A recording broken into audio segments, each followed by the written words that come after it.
চশমাটা খুললাম, আমার চোখ দেখে এত জোরে চেঁচালি কেন?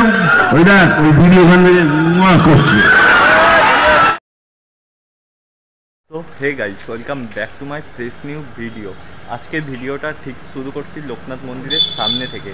আর হ্যাঁ, আজকে আমরা দেখতে আসছি মিঠুন চক্রবর্তীকে। ঠিক, আমরা ছোটবেলার থেকেই তার বই অনেক দেখেছি, অনেক ফেমাস ডায়লগ আছে। তারপর ছোটবেলার থেকেই কিন্তু বিশাল বড় একটা ফ্যান ছিলাম, অনেক দিন থেকে দেখা করার ইচ্ছা ছিল, বাট সেটা সুযোগটা আজকে পেতে চলেছি। আর হ্যাঁ, সবাইকে জানায় রাখি, আমরা এটা কিন্তু মিঠুন চক্রবর্তী যে আসছে বিজেপির তরফ থেকে। হ্যাঁ, কিন্তু আমরা জাস্ট একটা ফ্যান হিসেবে জাস্ট দেখা করতে আসছি, জাস্ট লাইক একটা ব্লগ, এটা রাজনৈতিক, এটাই। আর রাজনীতি হিসেবে কেউ ধরো না।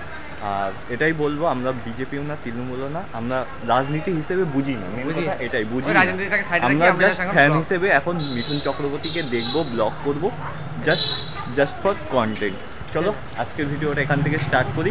আই হোপ তোমাদের ভিডিওটা ভালো লাগলে লাইক, কমেন্ট, শেয়ার করে দিও। চলো এখান থেকে আজকের ভিডিওটা স্টার্ট করি। আমি আসছি মিঠুন চক্রবর্তীকে দেখতে, আর এদিকে দেখো ভিড়টা সেই লেভেলে। মিঠুন চক্রবর্তীকে দেখার জন্য এত লোকের ক্রাউড, আর নেক্সট লেভেলের গরম পড়েছে, তার জন্য আইসক্রিম খাচ্ছে। তো অনেকটা লেট হচ্ছে, টাইম ছিল দেখতে, তার জায়গায় বাজে যাচ্ছে আড়াইটা, 3টা বাজতে চললো, সেই কারণে চলে গেছে। আমি কিছুক্ষণ আগে চলে যাবো। আর ভিড়টা দেখতে পাচ্ছ, সেরা লেভেলে কিন্তু মোটা মাঠে ভিড়। যখন আসবে তখন দেখা। A few moments later.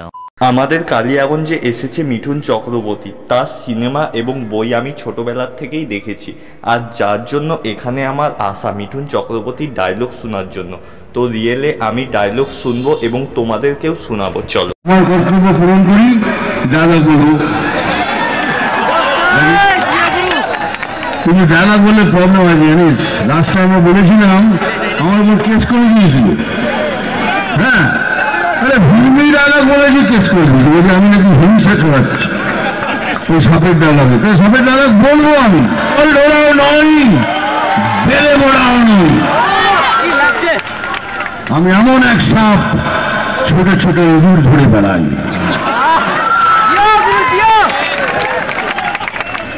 ওই ডায়লগটা আছে, মারবো এখানে। এবার ভালো করে শোন এই ডায়লগটা। চিমটি কাটবো এখানে, আর লাল পিঁপড়ের মতো জ্বলবে এখানে সেখানে সেখানে। নাম তুফান, বছরে 1-8 আসি, এবার বছরের সব অনেকবার আসবো, এই তো আমার ভাই বোনদের সাথে দেখা করার জন্য।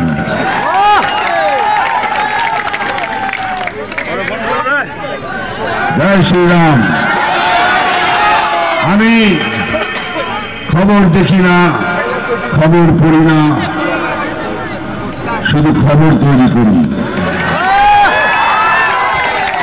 মালিকের সাথে থাকবেন, আমার কার্তিকের সাথে থাকবেন। কার্তিক তোকে বারবার মালিক বলছে, এখনো কি দেখতে বল? এই যে চশমাটা খুললাম, আমার চোখ দেখে এত জোরে চেঁচালি কেন? ওই দেখ ওই ভিডিও ওখান থেকে করছে। ভালো থাকবেন, সবাই ভালো রইল, আবার দেখা হবে। আপনার এই মানিক ছেলেটাকে যেতাম। Thank you very much. अगर किसी चीज को दिल से चाहो तो पूरी कायनात उसे तुमसे मिलाने की कोशिश में लग जाती है। आप सबने मुझे मेरी चाहत से मिला दिया। थैंक्स।